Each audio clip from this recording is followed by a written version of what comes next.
Good morning, St. Philip's family. It is a great pleasure to be with you this morning to talk about another one of the great hymns of the church.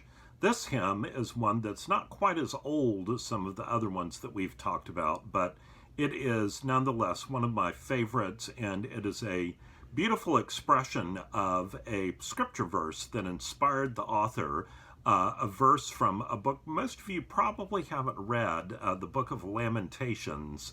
And this is from Lamentations 3:23 and 24. And the hymn that I'm talking about is called Great is Thy Faithfulness. And this hymn did not come from England or indeed even out of the Anglican tradition, but it came from a young man who was born in 1866 in Franklin, Kentucky. And at the age of 26, he had a radical conversion to Christianity and became a Methodist minister. And so he served in various churches over his life. And then in 1923, when he was 57 years old, he wrote this hymn. And he had become good friends with another Methodist minister named William Runyon. And he sent this passage to him, this poem to him that he had written, and Runyon set it to music. And once it was set to music, it became very, very popular as a hymn. And the hymn, of course, is Great is Thy Faithfulness. And one of the beautiful things about this hymn is that its words are profoundly Christian, and they are words that are a great source of encouragement to us. And the hymn grew in popularity, especially when Runyon, who had written the music, became one of the officers of the great Moody Bible Institute in Chicago, which was one of the bulwarks of evangelical culture during the early 20th century. And the hymn became a popular one that Runyon used during revivals. And then there was a great preacher named Dr. William Henry Houghton. In the 1920s, he had become the minister of First Baptist in Atlanta, which was a very large Baptist church. And then he went on from there to become the pastor of Calvary Baptist Church in New York City, one of the most influential and very large Baptist churches in the country, before Houghton himself also went to Moody. But Houghton was a great revival preacher, and he used this hymn, Great is Thy Faithfulness, on many occasions. And it then became one of the favorites of another up-and-coming young minister who came through that great Christian school in Chicago, Wheaton College, and that, of course, is Billy Graham. And Great is Thy Faithfulness became one of his most popular hymns. But it also holds a special place in my heart, but I'll get to that in a minute. Let's listen to the words of this great hymn. Great is Thy faithfulness, O God my Father. There is no shadow of turning with Thee. Thou changest not, Thy compassions they fail not. As Thou hast been, Thou forever wilt be. Great is Thy faithfulness. Great is Thy faithfulness. Morning by morning new mercies I see. All I have needed Thy hand hath provided. Great is Thy faithfulness, O Lord, to me. And then the second stanza, reflecting on God's faithfulness through the seasons of the year and the seasons of life.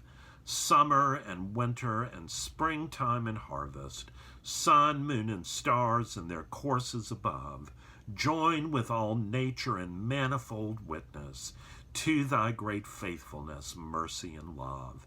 Great is Thy faithfulness, great is Thy faithfulness.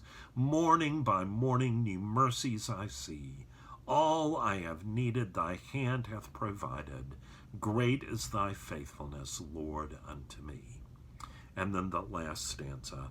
Pardon for sin and a peace that endureth. Thine own dear presence to cheer and to guide. Strength for today and bright hope for tomorrow. Blessings all mine with 10,000 beside. Great is thy faithfulness. Great is thy faithfulness. Morning by morning new mercies I see. All I have needed thy hand hath provided. Great is thy faithfulness, Lord, unto me.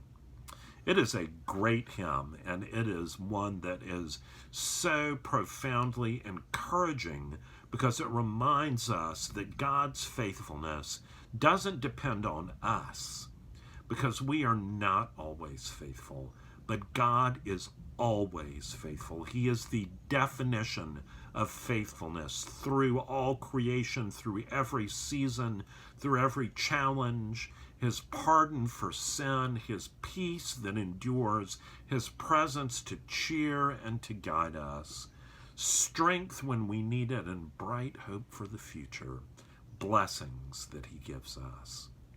But part of the reason I love this hymn is that growing up in the Episcopal Church, I had never heard it because it's not in the hymnal 1940, even though we used it at St. Philip's some these days. I had never heard this hymn, and I had become reconverted, if you will, to Christ as a freshman college student at the age of 17, and got involved with a group called InterVarsity Christian Fellowship and started growing in my faith through that. And in my junior year in college, I got into a really good Bible study at InterVarsity after I'd transferred from Duke to Furman. And this Bible study was led by a woman named Paulette Moore, who was the staff worker at the time. And Paulette became a major mentor in my life.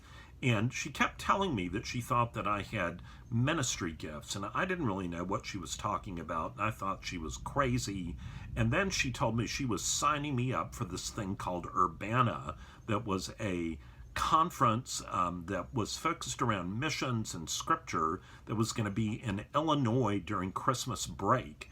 And I was like, what? I don't want to do that. Who wants to ride a bus from South Carolina to Illinois and lose part of their break?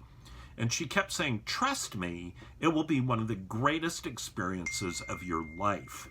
And I listened to her and thought about her and finally decided, okay, this is something that I'm going to do. And she signed me up for it, and I got on the bus. I tried to explain to my parents what I was doing. They didn't really understand it, but they were supportive. Got on the bus and had this amazing time. Loved the bus ride to Illinois, which was shocking, until I got to Urbana and discovered that Paulette had signed me up to be a small group Bible study leader. Well, I had never led a small group Bible study in my life. And here I was with 10 other college students from around the United States and indeed around the world, and I was supposed to lead this group. And fortunately, they had a little small group leaders training thing, and I got the people to pray for me since I had never done this before. But then I went to the worship that first night at Urbana, and holy cow, what an experience. There were 18,000 college students from all around the world singing hymns together.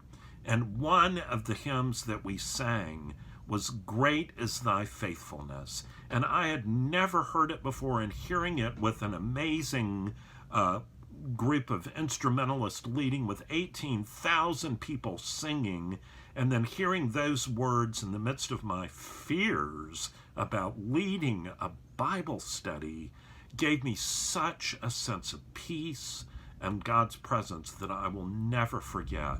And what an incredible week that was. We had John Stott leading Bible study in Ephesians every morning. We had J.I. Packer. We had Billy Graham. We had Elizabeth Elliot. We had Festo Kavengere and Helen Roseveare. It was just an amazing, amazing time that really jump-started my relationship with Christ and led me on the road that has brought me into full-time ministry.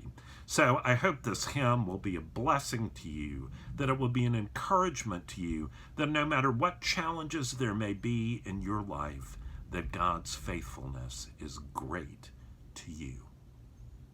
God bless you, and I'll look forward to seeing you next week.